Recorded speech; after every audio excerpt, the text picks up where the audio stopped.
નમસ્કાર મિત્રો, હોલીવુડ ચેનલની અંદર આપ સૌનું સ્વાગત છે। ધોરણ 7 વિષય સંસ્કૃત, કુલ ગુણ 25। અહીંયા 25 ગુણનું પેપર સોલ્યુશન આપેલું છે। પહેલો પ્રશ્ન જોઈએ। નીચે આપેલા ચિત્રોના આધારે તેમના સંસ્કૃતમાં નામ લખો। પ્રથમ ઘર છે, તો સંસ્કૃતમાં તેને ગૃહમ કહેવાય।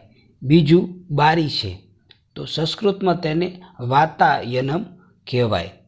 ત્રીજું ખુરશી છે, સંસ્કૃતમાં તેને આસનંદ કહેવાય। અને ચોથું કેલ્ક્યુલેટર છે, તેને સંસ્કૃતમાં ભ્રમણભાસ કહેવાય। પાંચમું જોઈએ તો દિવાસળીની પેટી છે, એને અગ્નિ પેટિકા કહેવાય। છઠ્ઠું જે છે એ ઇસ્ત્રી છે, તેને સંસ્કૃતમાં સમીકર કહેવાય। સાતમું જે છે એ કોમ્પ્યુટર છે, એને ષડગણકમ કહેવાય। આઠમું જે છે એ ચશ્મા છે, એને ઉપનેત્રમ કહેવાય। નવમું માળા છે, જેને જપમાળા કહેવાય।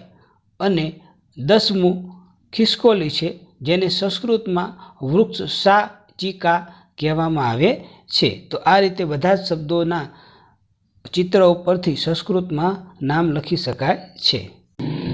બીજો પ્રશ્ન જોઈએ તો અહીંયા ઉદાહરણ આપ્યું છે, પક્ષી ખાલી જગ્યા અટતી, ખાલી જગ્યામાં છે દ્વારમ।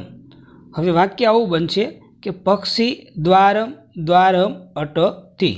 તો આવી જ રીતે નીચેના વાક્યો જે છે એ બનાવવાના છે, જેમાં પહેલું વાક્ય છે ભિક્ષુક ખાલી જગ્યા ગચ્છતિ, અને કૌંસમાં ગૃહમ આપ્યું છે। તો આખું વાક્ય આવી રીતનું બનશે કે ભિક્ષુક ગૃહમ ગચ્છતિ। બીજું વાક્ય શૃંગાર ખાલી જગ્યા ભ્રમતી, કૌંસમાં વૃક્ષ આપ્યું છે, તો વાક્ય આ રીતે બનશે કે શૃંગાલ વૃક્ષમ ભ્રમતી। ત્રીજું વાક્ય નૃપઃ ખાલી જગ્યા ગચ્છતિ, કૌંસમાં આશ્રમ આપ્યું છે, તો વાક્ય આ રીતે બનશે નૃપઃ આશ્રમ ગચ્છતિ। ચોથું વાક્ય સાધુ ખાલી જગ્યા વિહરતી, અહીંયા તીર્થમ આપ્યું છે, તો વાક્ય આ રીતનું બનશે કે સાધુ તીર્થમ વિહરતી। અને પાંચમું શિક્ષક ખાલી જગ્યા ગચ્છતિ, અને છાત્ર આપ્યું છે, તો વાક્ય આ રીતનું બનશે કે શિક્ષક છાત્રમ ગચ્છતિ। તો આ રીતે વાક્યો જે છે એ પૂર્ણ કરી અને ફરી વખત લખી શકાય છે।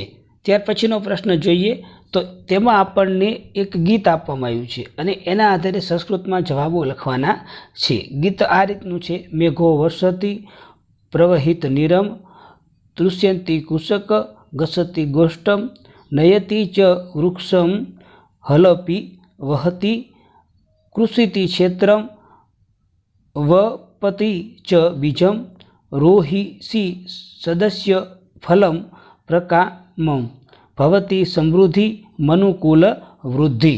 તો આ જે ગીત છે એના આધારે હવે આપણે પ્રશ્નના જવાબ આપવાનો પ્રયત્ન કરીએ।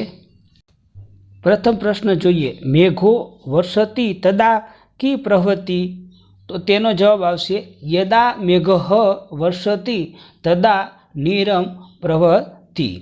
બીજો પ્રશ્ન છે મેઘો વર્ષતિ તદા ક તુષ્યતિ, તો તેનો જવાબ આ રીતનો આવશે યદા મેઘ વર્ષંતિ તદા કૃષક તૃપ્યતિ।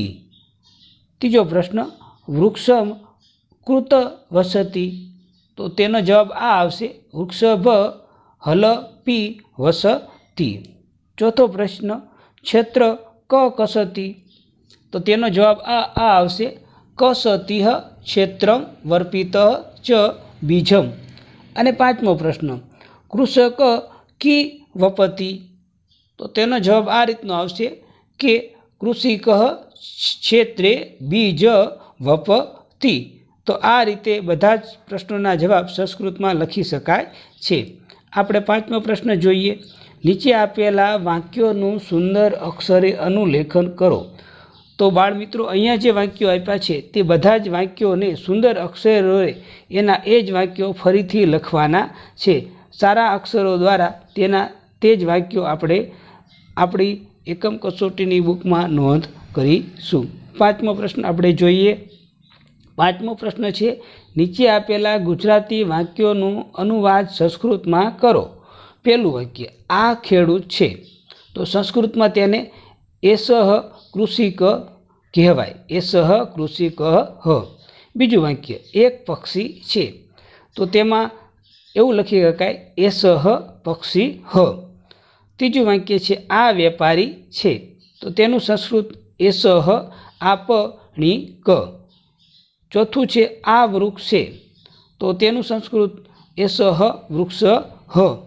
અને પાંચમું આ કૂતરો છે, તો એનું સંસ્કૃત એસહ શ્વાનઃ હ. તો આ રીતે આપણે બધા જ પ્રશ્નના જે ઉત્તર આપી શકીએ છીએ. ધોરણ 7 વિષય સંસ્કૃત. મિત્રો, આ મારો વિડીયો આપને સારો જ લાગ્યો હશે, તો આ વિડીયોને લાઈક કરો, શેર કરો અને સબસ્ક્રાઈબ કરવાનું આપણા મિત્રોને કહેવાનું ભૂલતા નહીં. આપનો ખૂબ ખૂબ આભાર. ધન્યવાદ.